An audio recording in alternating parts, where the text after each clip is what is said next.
कर्ण को दानवीर कर्ण क्यों कहते हैं? अर्जुन ने एक बार कृष्ण से पूछा कि भगवान, मैं भी बहुत दान पुण्य करता हूँ, परंतु सब कर्ण को दानवीर कर्ण कहते हैं। उसका नाम सबसे पहले आता है। मैं भी बहुत दान करता हूँ, लेकिन मुझे तो कोई दानवीर अर्जुन नहीं कहता। फिर हम दोनों में क्या फर्क है?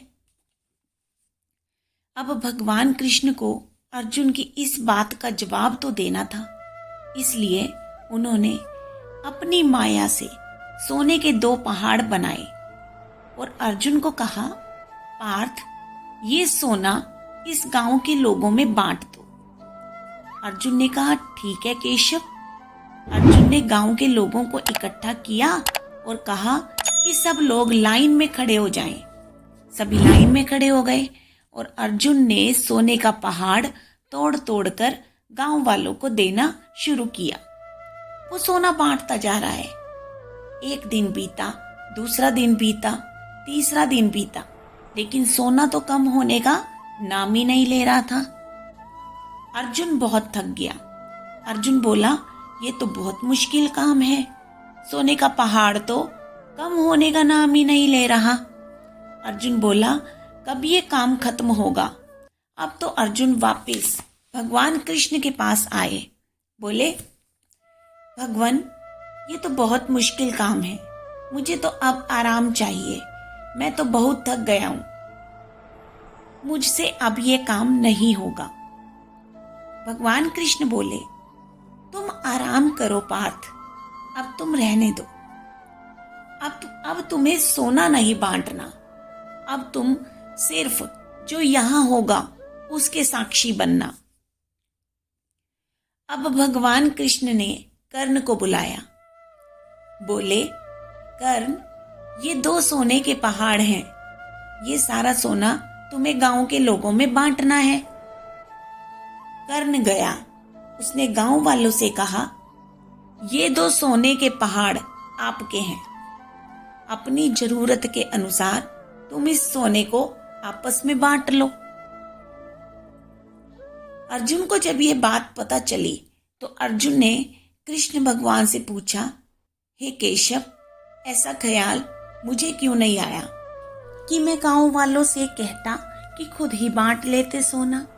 फिर कृष्ण भगवान बोले, अर्जुन, जब तुम सोना बांट रहे थे, तुम्हारी जय जयकार कर रहे थे गांव वाले, और तुम मैं के बंधन में बंध गए। जब तुम सोना बांट रहे थे तो तुमने दाता का भाव आ गया कि मैं देने वाला हूं, मैं बांट रहा हूं सोना, और तुम दाता के बंधन में बंध गए। लेकिन कर्ण को मैंने जब ये काम दिया तो उसने पूरा किया। किसी ने उसके बारे में अच्छा बोला और किसी ने उसके बारे में गलत बोला, लेकिन उसने उसकी परवाह किए बिना अपना कर्म जो है वो पूरा किया। उसने सिर्फ मेरे दिए हुए कार्य को बिना किसी फल की इच्छा के, बिना लालच के पूरा किया। अब तो अर्जुन शर्मिंदा हो गए और भगवान कृष्ण के चरणों में गिरकर रोने लगे।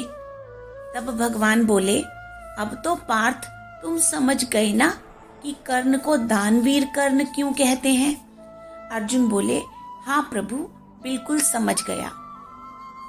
भगवान बोले, पार्थ, जिस पर दान करने का उत्तरदायित्व हो उसके मन में वस्तु के प्रति लोभ नहीं होना चाहिए। तुम्हारे मन में ये इच्छा थी कि तुम्हारा न्यायपूर्वक सोना दान करने के लिए ये लोग तुम्हारी प्रशंसा करें, और कर्ण के मन में सिर्फ कर्म करने की इच्छा थी, पार्थ, फल पाने की नहीं। वस्तु के प्रति विरक्ति या इच्छा न रखना ही मनुष्य का लक्ष्य पाने और उसके दान करने के संकल्प को दर्शाता है। एक समय था पार्थ, जब तुम केवल चिड़िया की आंख को देखते थे, परंतु आज तुमने चिड़िया की आंख को नहीं, पूरी चिड़िया को देख लिया।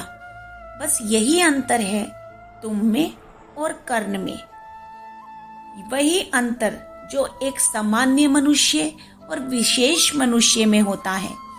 अब तो अर्जुन और बहुत शर्मिंदा हो गए और भगवान कृष्ण के चरणों में गिरकर रोने लगे। तब भगवान अर्जुन से बोले, मैं तुम्हें सिर्फ ये दिखाना चाहता था पार्थ कि क्यों कर्ण को दानवीर कर्ण के नाम से जाना जाता है। अर्जुन बोले, मैं समझ गया माधव,